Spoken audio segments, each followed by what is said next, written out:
Good morning, I'm Sharaad Kuttan and welcome to BFM's Morning Headlines. It's the 5th of February and we begin with this startling piece of news, front page on Berita Harian.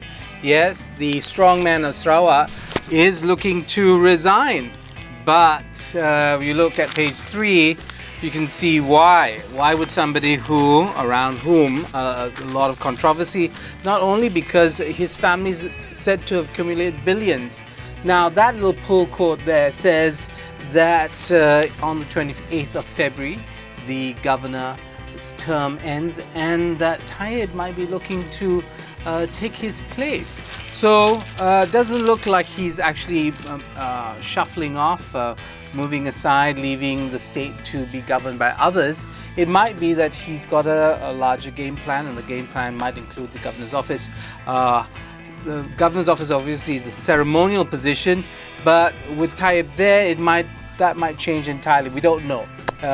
We're looking to Sarawak to see how developments pan out there.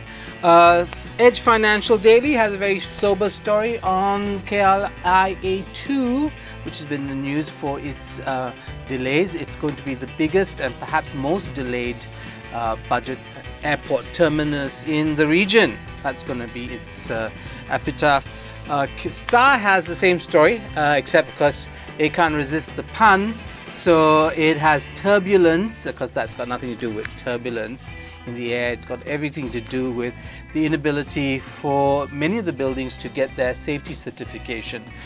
Sina Harian has a story on the Kajang by-elections, the upcoming Kajang by-elections. We don't have a date yet.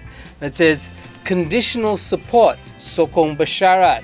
This of course comes from past youth, not the past high command.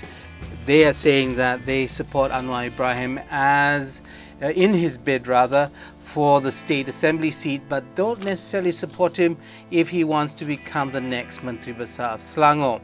Now, when Utusan does the same story, it says PAS rejects Anwar. So you can see how the slant works there. Also there, old-time tennis buddy of Anwar emerges from the woodwork. Yes, Nala Karupan is now offering himself up as a candidate for Barisan Nasional. Good luck to them. Also in the news, and that's a picture, many pictures on this story, various pages of the newspapers. Special branch officer shot dead twice in the face. So obviously somebody didn't like him or was trying to prevent him from revealing too much. We don't know. It's open at this point, open to speculation. The Sun has a story about images lost at University of Malaya's Medical Centre, some 46,000, as the old system was migrated to a new system. So information was lost. That's kind of unfortunate. The story about the heist in Utama, there it is, still there. Still some confusion as to how much was involved in that heist.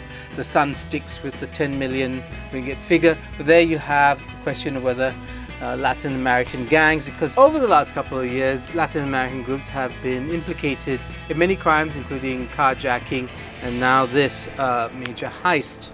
But we see if the accusation pans out. Now the Malay Mail tries to bring stories on water wars together, the Batu Feringhi issue and the Ululangat issues. They like to do these things. They kind of aggregate stories.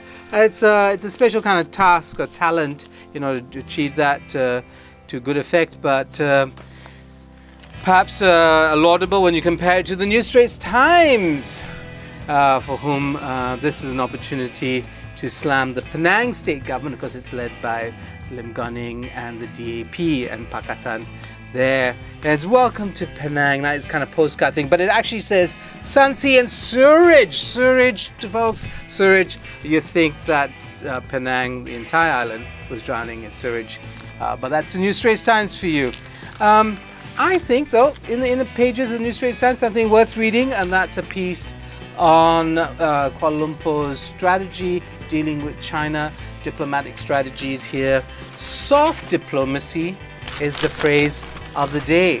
Soft diplomacy. Soft diplomacy is all about negotiating in an international system, something we all should be mindful of. So Dr. John Lee, he weighs in on Malaysia's thing. Lastly, Harian Metro, great story about a man who apparently was dead, and just before the forensic operation was being conducted, and he came back to life. Thankfully, they weren't removing his spleen when that happened. So there he is, back from the dead. The question is, will our newspapers that are increasingly irrelevant because of the way they cover the news, will they come back from the dead? I'm not quite sure. Some of them look like they're in their death throes. I'm Sharaad Kuttan. This is BFM's Morning Headlines, 5th of February, BFM 89.9. Before I go, I want to point out a little story. It's a sidebar in many of the newspapers. 12 books banned by the ministry.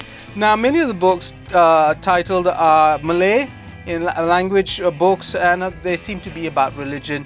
But anytime a book is banned, I think we're all diminished.